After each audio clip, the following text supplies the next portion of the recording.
Let's dive into the discussions shaping the nation. Thank you, Las Corla. Minister, last week, an Taoiseach, in line with his elected mandate, represented Ireland, all of us, admirably when he met President Trump and the Taoiseach in Philadelphia and New York. However, the future of Irish-US trade remains under a cloud. The threat of a spiralling transatlantic trade war is the latest in a series of significant challenges to global trade and supply chains. But that is why the people voted for this government, to bring solutions and stability when those dark clouds are looming.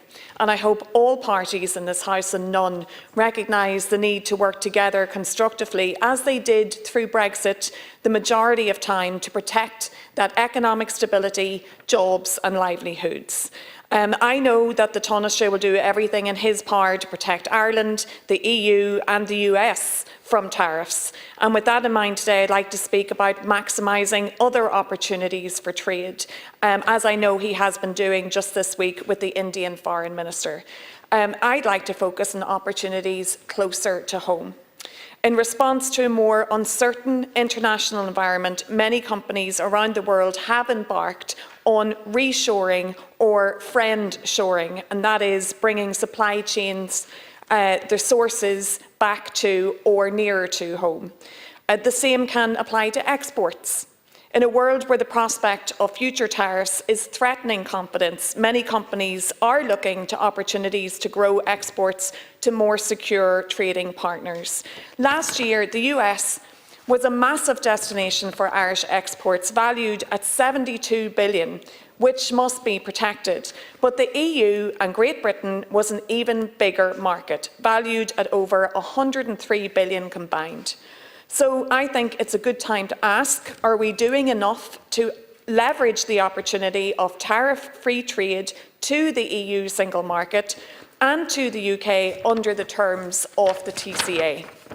Whatever President Trump does with respect to Ireland to US trade, he cannot dent the fact that Ireland is favourable for US multinationals seeking to access the EU market, with a population which is a third larger than the US.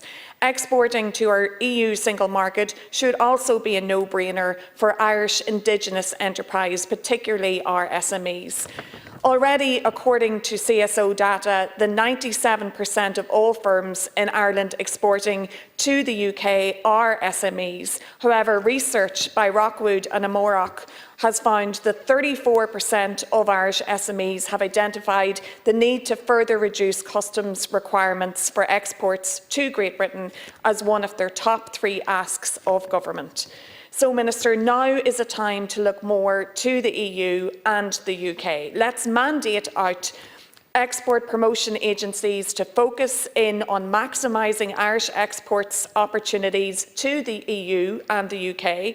Let's more actively support our SMEs to get into EU and UK markets. We do a great job, but this can be enhanced. Let's run more trade missions to the EU and the UK. Let's give them the dominance and status of the current predominance of missions to further flung markets such as the US and Asia.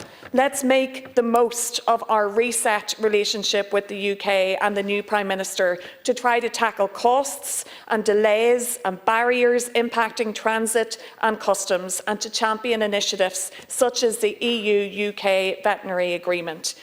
Ireland has shown itself to be an economic success story in the face of global challenges, and I know the Taoiseach has taken on this role to continue that success. My point is today that we have to protect what we have with the US, of course, but also let's maximise relationships closer to home. Let's increase the status of our Irish brands, sectors and SMEs across Europe and the UK too. Thank you. Like, share, and subscribe, and let us know your thoughts in the comments. We'd love to hear from you.